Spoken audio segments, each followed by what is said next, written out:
आज हम लोग क्लास 9 का जो आपका सेकंड चैप्टर है, ठीक है, द साउंड ऑफ म्यूजिक, इसका जो फर्स्ट पार्ट है, ठीक है, इसका फर्स्ट पार्ट आज हम लोग करने जा रहे हैं। आपका चैप्टर 1 पहले ही क्लियर हो चुका है, ठीक है, इसके सारे क्वेश्चन आंसर वर्ड मीनिंग हो चुके हैं। अब हम लोग नेक्स्ट चैप्टर की ओर मूव कर रहे हैं, ठीक है, chapter 2 the sound of music, ठीक है। तो इस चैप्टर में दो पार्ट हैं और इसमें दो बहुत बड़े म्यूजिशियन के बारे में बताया गया है। फर्स्ट म्यूजिशियन है एवलिन ग्लेनी, ठीक है, और जो सेकंड म्यूजिशियन है इसमें, उनका नाम है बिस्मिल्लाह खान जी, ठीक है। उस्ताद बिस्मिल्लाह खान जी का उसमें परिचय दिया गया है, उनके बारे में बताया गया है। तो हम लोग सबसे पहले पार्ट 1 करेंगे और उसके बाद हम लोग पार्ट 2 करेंगे। ओके स्टूडेंट्स, तो आइए देखते हैं, चलिए मेरे साथ किताब पे आ जाइए। तो चैप्टर का नाम है द साउंड ऑफ म्यूज़िक, ठीक है। इसका मीनिंग क्या है? इसका म्यूज़िक है संगीत की आवाज़। तो इसका पार्ट 1 हम लोग करने जा रहे हैं और इसमें क्या बताया जा रहा है, ज़रा ध्यान देंगे। Evelyn Glennie listens to sound without hearing it.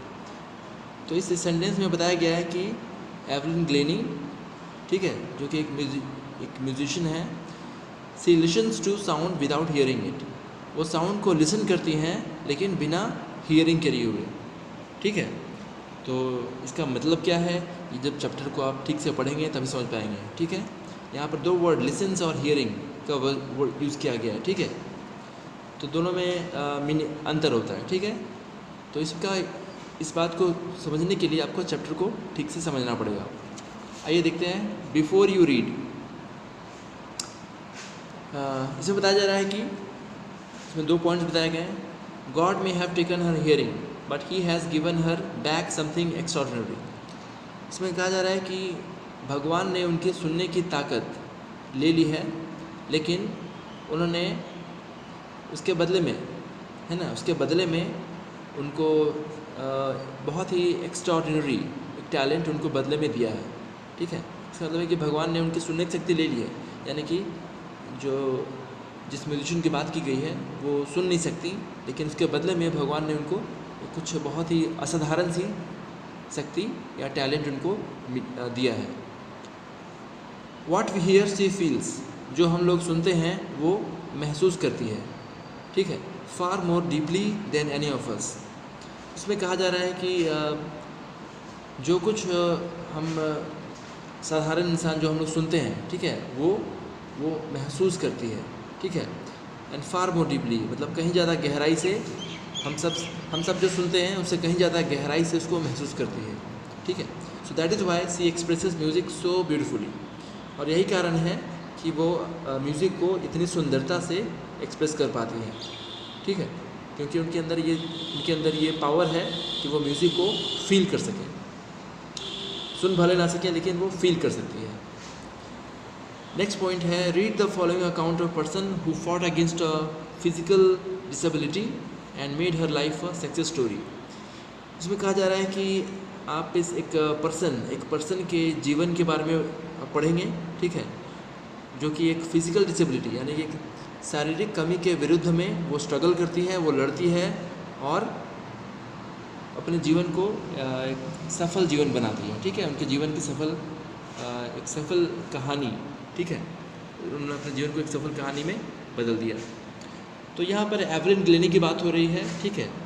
वो बहुत ही प्रसिद्ध संगीतकार हैं, वो सुन नहीं सकती, ठीक है, लेकिन फिर भी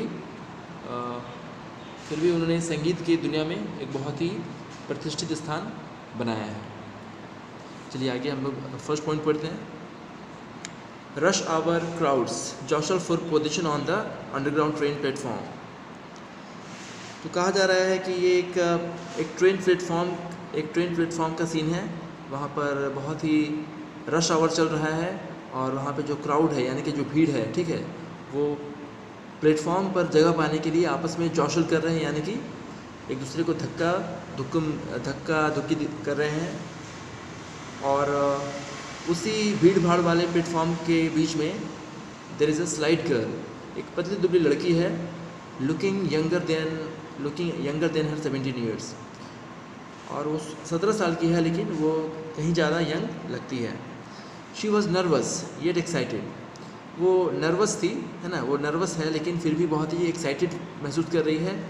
as she felt the vibration of the approaching train, तो बहुत ही एक्साइटेड है, और जब भी वहाँ पर जो ट्रेन है, आने वाली ट्रेन का जो वाइब्रेशन है वो उसको महसूस कर रही है और बहुत ही एक्साइटेड है, हालांकि थोड़ी नर्वस भी है। आगे कहा जा रहा है कि it was her first day at the prestigious royal academy of music in London. ये उस लड़की का इंग्लैंड का जो एक बहुत ही प्रसिद्ध, एक बहुत ही प्रतिष्ठित जो एक म्यूज़िक इंस्टीट्यूशन है, इसका नाम है रॉयल एकेडमी ऑफ म्यूज़िक, जो कि लंदन में स्थित है, ठीक है। तो उस इंस्टीट्यूशन में इस लड़की का आज पहला दिन है, ठीक है। And daunting enough for any teenager fresh from a Scottish farm, तो वो स्कॉटिश फार्म से आई हुई थी, यानी कि स्कॉटलैंड के एक फार्म के पास वो रहती थी, ठीक है। और वहाँ से वो उस एकेडमी में संगीत सीखने के लिए जा रही थी और ये उसका पहला दिन था। But this aspiring musician faced a bigger challenge than most, लेकिन वो जो संगीता के बनने की इच्छा रखने वाली जो लड़की थी, है ना, उसके जीवन में इससे भी बड़ा चैलेंज था, ठीक है। और वो चैलेंज क्या था? वो चैलेंज था कि शी वॉज प्रोफाउंडली डीफ। इसका मतलब था कि वो जो है पूरी तरह से वो डीफ थी, यानी कि बहरे थी, उसे सुनाई नहीं देती थी, ठीक है। तो ये बहुत आश्चर्य की बात है कि मतलब वो सुन नहीं सकती लेकिन फिर भी वो संगीतज्ञ बनना चाहती थी, ठीक है। तो चलिए स्टूडेंट, आज के लिए इतना ही, ठीक है। मैंने आपको ये आज का फर्स्ट पैराग्राफ मैंने आपको पढ़ा दिया है, और अगले वीडियो में मैं आपको सेकंड हम लोग आगे पढ़ेंगे, ठीक है। अगर कोई क्वेश्चन हो तो ज़रूर पूछिएगा। Thank you.